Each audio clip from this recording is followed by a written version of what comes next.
CBN Meio Ambiente e Sustentabilidade, com Marco Bravo. No episódio de hoje, a gente vai te explicar o que são as unidades de conservação e onde elas estão localizadas aqui no Espírito Santo. Eu já aproveito aqui para dar um spoiler, dizendo o seguinte, que nós temos uma que está celebrando 40 anos de criação. Quem conhece, quer dividir conosco um pouco até da experiência, pode ir mandando para cá, 992994297, é o Parque Estadual da Cachoeira da Fumaça. Temos convidado aqui no estúdio, Marco Bravo, sempre aqui ao meu lado, todas as quartas-feiras, e hoje, professor Luiz Fernando Schettino, doutor e mestre em ciência florestal. Bom dia, Schettino. Quanto tempo, hein? Pois é, bom dia, Fernanda, bom dia, Marco, bom dia a todos, né? De modo especial ao Adalberto aqui, que eu sou fã dele, e a todos que nos ouvem. É um prazer estar aqui e contribuir para esse debate tão importante. Ei, Marco. Bom dia a todos os ouvintes, bom dia a nossa querida equipe aqui da Rádio CBN Vitória. Vamos falar um pouquinho das unidades de conservação. O que é uma unidade de conservação? Quem tem possibilidade de criá-la e quantas estão no Espírito Santo? Isso aí. A unidade de conservação são áreas protegidas, né? São áreas geralmente escolhidas onde nós temos espécies vulneráveis, são áreas com alto índice de espécies, tanto vegetal quanto animal. A gente chama de hotspot, né? Onde você tem toda uma grandeza, espécies ameaçadas de extinção. Então são áreas para você proteger as espécies e acaba também, de certa forma, mantendo toda a biodiversidade. São extremamente importantes, né, Schettino? Sim, eu diria, Fernando e todos que nos ouvem, né, o Marco sabe disso, são as joias, são aquilo que melhor tem na natureza, que a gente protege para que a biodiversidade, os ecossistemas sejam mantidos, estudados na maioria dos casos, que ajude no lazer e que permita hoje uma coisa importante, é a gente ajudar a enfrentar as mudanças climáticas. Isso aí. Com certeza. É muito importante e eu queria só aproveitar, né, porque às vezes a gente esquece, temos um legado dessas unidades de conservação graças ao presidente Getúlio Vargas, que em 1937 teve a coragem de criar o primeiro parque brasileiro, o Parque Nacional de Itatiaia, onde eram cafezais. Tinha já alguma coisa sendo estudada pelo Jardim Botânico do Rio de Janeiro, mas teve a coragem de criar e hoje temos aí um Sistema Nacional de Unidade de Conservação, um sistema estadual. Cisnama, e também aproveitando então o Dom João VI lá na Floresta da Tijuca, né, que era também um cafezal, estava diminuindo muito o volume de água no Rio de Janeiro, ele retirou o cafezal, recuperou, quer dizer, uma floresta que foi restaurada, né? Maior floresta urbana do mundo. Lindo, por sinal. E no Espírito Santo também nós temos unidades. Você tem unidades mais de uso mais restrito, geralmente mais para pesquisa, onde tem espécies mais vulneráveis, onde você tem uma mega diversidade. Por exemplo, Santa Teresa, nós temos a Rebi Augusto Ruski, que é mais para pesquisa, e lá foi identificado o maior número de espécies por metro quadrado do Brasil, né? Quiçá do mundo, né? Tem uma pesquisadora da UFS lá que ela fez Luciana Tomás. Luciana Tomás, maravilhosa, nós temos que sempre homenageá-la. Minha colega, né? E amiga de Castelo. Ela identificou o maior número de espécies por, vamos dizer, por metro quadrado do mundo, muito maior do que a floresta amazônica. A Mata Atlântica é um bioma de mega diversidade. Que então, né, só resumindo aqui para o ouvinte, hoje a Mata Atlântica, a região de Santa Teresa, tem a maior biodiversidade de Mata Atlântica de todo o país, não é isso? De todo o país. De todo o país e, quiçá, de muitas regiões da Amazônia e do mundo. O número de espécies é sensacional. Fernando e Marcos, eu gostaria de aproveitar, colocar para vocês o seguinte, para todos que nos ouvem, eu tenho um sonho, lembrando de Dom João, lembrando de Getúlio Vargas.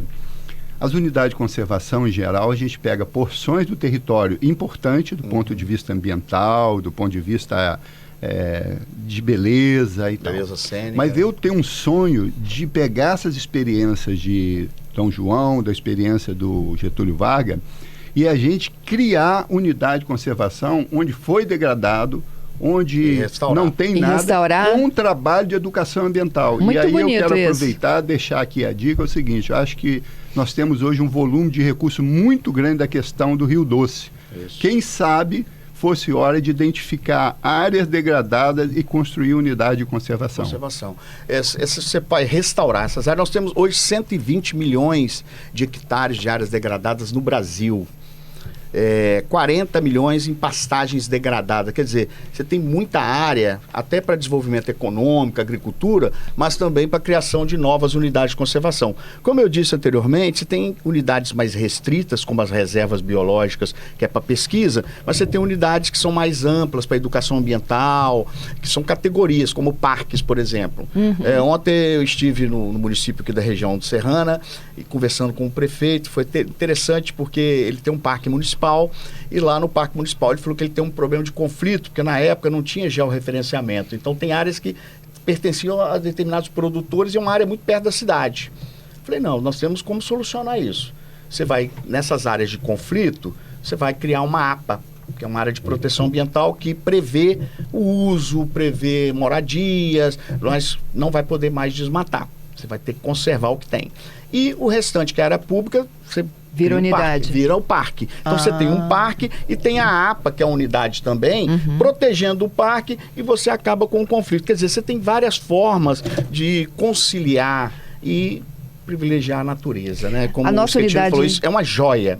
A nossa unidade mais antiga é a Cachoeira da Fumaça, o Parque Estadual. O Parque Estadual da Cachoeira da Fumaça, criado em 1984 e implantado em 1985. E eu tive o privilégio de ser o executor de implantar esse parque.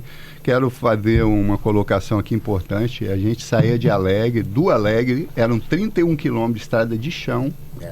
A gente foi implantar isso. Nós trouxemos mudas para recuperar material de Nova Venécia. Eu tive uma situação, assim, triste, mas fui ameaçado lá para implantar essa unidade de conservação. Os produtores rurais, né? Os ambientalistas, né? Sofrem muito disso. Foi invadido, inclusive uma informação aqui, não para as pessoas se aproveitarem. Tinha ouro, vieram garimpeiros de tudo quanto tem, foi uma outra vez, fomos isso lá... Isso em 1985? 85. 85? 12 balsas, fomos lá, 12 balsas. 12 balsas naquela região. Outra vez fui ameaçado, um dia eu vinha de lá, parei em Venda Nova do Imigrante, os garimpeiros estavam lá, quase fui morto. Então, assim, essas histórias são... Não podemos esquecer dessas balsas do Sérgio João Moreira Paiva, que era secretário de Meio Ambiente, de Agricultura e Meio Ambiente, e ele foi lá com a polícia para tirar as balsas. Ele também foi... Então, que fim levou isso, gente? As balsas... fomos lá com eram a polícia, balsas e isso saiu... clandestinas? Clandestinas, as pessoas mergulhavam, Fernanda, com compressor, coisa de louco. Gente de tudo quanto é canto do país, ninguém... Por outro lado, a gente olhava, mexia na água e via o brilhinho do ouro. Imagina naquelas pessoas que queriam o que faziam. Mas eu queria colocar uma questão... Tem ouro ainda lá, gente? Eles levaram tudo? Não, tem. Com certeza tem. Só começaram a extração, depois foram retirados. E eu queria colocar o seguinte, a gente tem que fazer justiça. Quem iniciou todo esse processo aí das unidades foi Ricardo Santos, que era uma pessoa de Alegre, secretário de Agricultura, à época, com visão de futuro. Tem dois principados aqui, né, gente? Do Alegre e do Castelo. E aí tô vendo aqui. Eu queria fazer uma colocação importante, eu acho que esse debate aqui é muito importante. Nós temos um Sistema Nacional de Unidade de Conservação. E, se não me engano, o artigo 36 desse sistema, Fernanda, tem uma coisa muito importante. Prevê que todo empreendimento, presta atenção, todo empreendimento a ser licenciado no país, o valor global do investimento, 0,5%, tem que ser aplicado em compensação ambiental numa sequência prioritária para as unidades de conservação. Para você ter ideia, eu fiz um cálculo, um poço de petróleo médio dá 4 milhões de reais obrigatório. Hoje, segundo o levantamento que foi feito pela transparência aí, da nova lei aí de acesso, só a Petrobras tem em torno de 1 bilhão para destinar para a unidade de conservação. Tá vendo? Então, aqui, imagine quantas empresas tem. Então, precisa ter uma atenção das autoridades, que tem dinheiro suficiente para transformar a nossa unidade. E aí, desculpe me alongar, mas tem um problema sério, que é o entorno, que é a zona de amortecimento. Tem local que deixa as pessoas construir a casa, depois não pode ligar a luz, depois tem não sei o quê, um lugar pode, não pode. Então, é uma coisa que tem que prestar atenção, porque tem dinheiro, só importante, como nós já falamos, mas precisa de uma ação muito integrada, município, Estado, Governo Federal, Ministério Público. Entendido. Olha só, os decretos são estaduais para a constituição de uma unidade de conservação? Não, você colocou um ponto aí, até eu vou falar aqui a metade e você vai entender. Unidade de conservação pode ser criada por decreto, pode ser criada por leis. Ok. Estadual, municipal, federal. Ok. Quando são criadas por lei, como, dependendo da categoria, por exemplo, parque, vou dar um exemplo, Parque Paulo César Vinha, foi criado por decreto em 1990.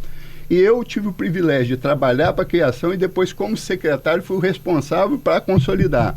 Se em 5 anos, quando baixa um decreto, não desapropria as áreas, não toma as providências, o decreto perde a validade.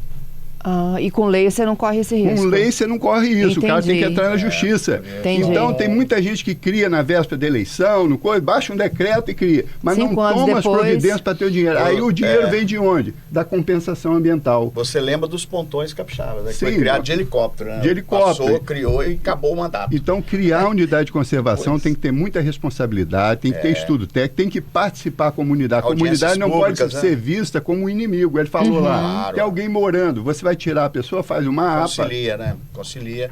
Eu acho que... E aí, constituído o parque, desmatamento passa a ser proibido, exploração para fins econômicos, tudo proibido. Depois da Constituição, você vai fazer o plano de manejo, né? Que é o planejamento da unidade de conservação, você vê os atributos, a vocação daquela unidade. Que vocação? Ela tem vocação para educação ambiental, tem vocação para pesquisa. Então, é importante o plano de manejo. E esse plano de manejo ele vai sendo atualizado de tempos em tempos, de acordo com as normas do Sistema Nacional de Unidade de Conservação, com a legislação, né? Esse plano de manejo, Fernando, é como construir uma casa. Tem que ter o desenho da estrada, das construções, planejamento. Quem está lá indenizado para sair. Agora eu queria aproveitar e falar de uma categoria que é muito importante, eu acho que vai ganhar importância cada dia, que são a RPPN, a Reserva Particular do Patrimônio Natural. O que é isso? É um prolongamento das unidades de conservação, mas que não tem desapropriação. É uma legislação especial. Vou dar um exemplo. Nós temos aqui da Águia Branca, a Reserva Águia Branca, 2000, Cafundó lá, né? Do Luiz. E da Vale também. A Vale eu não... Soretama, não? Não, lá o Soretama é uma outra categoria. Eu não tenho certeza se é... É um arrepio. Agora, o que é a questão da DRPPN? Elas são particulares, só que há benefício para quem as tem e, em compensação, não pode cuidar. Então, não é o governo que vai cuidar, é o particular com benefícios fiscais, futuro, né? Tributários e coisas. É fantástico. Para você ter uma ideia, nós temos aqui dezenas e dezenas hoje dessas unidades. Inclusive, tem a Relux aqui em Domingo Martins, faz um trabalho excelente com animais, com coisas. Então, tem muitas possibilidades. Queria só que eu estou lembrando uma outra aqui, importantíssima, é uma APA da Lagoa Guanandi. Claro, maravilhosa. A Lagoa Guanandi, Fernanda, ela não tinha entrada de água, ninguém sabe de onde vinha aquela água, só que ajudava a estabilizar o rio Itapimirim, na época que o Itapimirim era navegável. Então nós trabalhamos lá, ia ter uma área imensa, vem até perto do Monte H, naquela região, e ela tem um papel importante. Só onde isso, Anchieta? Itapimirim, Anchieta, aquela região ali. Itapimirim. Aí o que é importante quando a gente fala da APA? A APA não tira o morador, a APA não só disciplina o uso da área. Muito bom isso, né, RPPN, eu avaliei essa Cafundó, fiz avaliação no aspecto social, econômico, ambiental.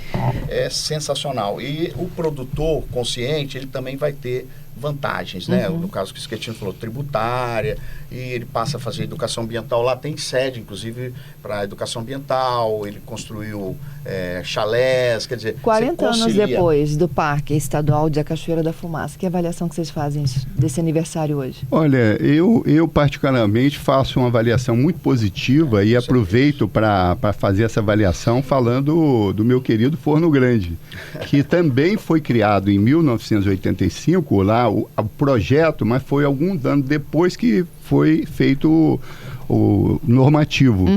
E a gente observa, foi criado o parque, aí com o parque, de uma forma ou de outra, veio o recurso, construiu a sede, o entorno hoje tem um turismo importante, manteve a vegetação e até eu às vezes chamo as pessoas para ir lá, é uma coisa mais linda do mundo. Hoje estão voltando os macacos, tem jacutinga, tem canário. Essa semana eu vi uma saracura, fiquei encantado, que tinha muito tempo que eu não vi uma saracura. Onça parda, coati, os insetos, vagalume, é um negócio fantástico.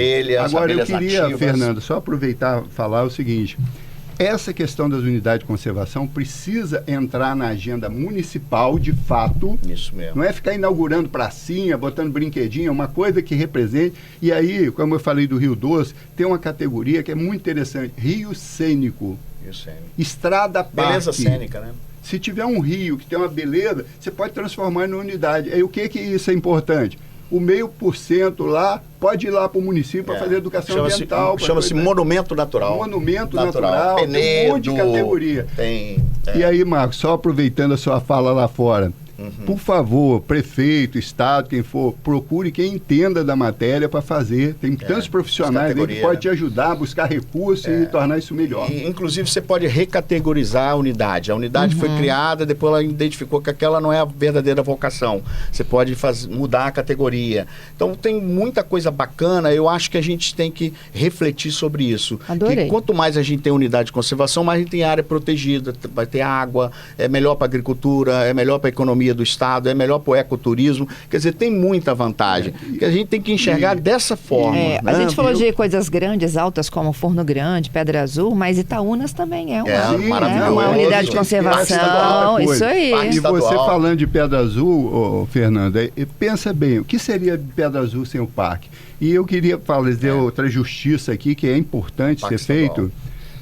Quem ajudou muito para implantar o Parque do Forno Grande, implantar o Parque da Pedra Azul, foi a Vale do Rio Doce, que na época era a área de influência e Dr. Eliezer Batista destinou muito recurso para essas áreas. Então, tem que ser feita justiça, porque assim, a iniciativa privada é um aliado da coisa. E eu acho que o próprio empreendedor deveria acompanhar onde está sendo aplicado esse 0,5%, porque fiscalizar, né? Fiscalizar o uso desse. 1 bilhão, 5 milhões. Então, é muito dinheiro que pode ajudar em muita coisa.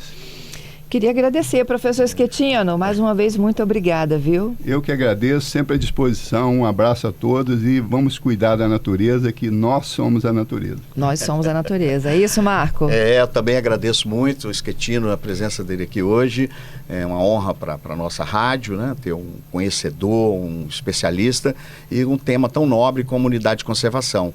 Acho que a gente precisa debater mais sobre unidade de conservação, quais são essas categorias, estimular as unidades municipais, né? Acho que é muito importante e é isso aí. Eu acho que só tem ponto positivo no assunto de hoje.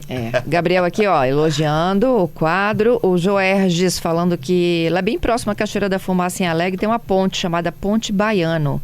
É homenagem do Baiano, é homenagem ao pai da minha sogra. Ele está contando aqui. Ponte da Braúna também, que é muito famosa. O Franco aqui defendendo também energia limpa, falando que poderia haver mais incentivos de impostos para instalação de equipamentos, de instalação de energia fotovoltaica, né, para que a gente possa usar, consumir menos água, gerar mais energia e tantas coisas legais aqui. Permite, recente agora, foi descoberto que no Parque da Mata das Flores, que a gente tinha esquecido, no meu querido Castelo, tem o Jequitibá mais alto do Espírito Santo, 48 metros, e a prefeitura vai fazer até um monumento que o João lá. Neiva, né? Maior que o 48 metros, prefeito que me deu essa informação. É o maior Jequitibá do Espírito Santo? Mais alto do Espírito Santo. Alto. Foi medido com drone e tal, então fica que aí lindo. Também mais um caminho para as pessoas contemplarem e cuidar. É um monumento, né? E obrigado ao Marcos aqui pelo elogio e pela amizade, Fernanda.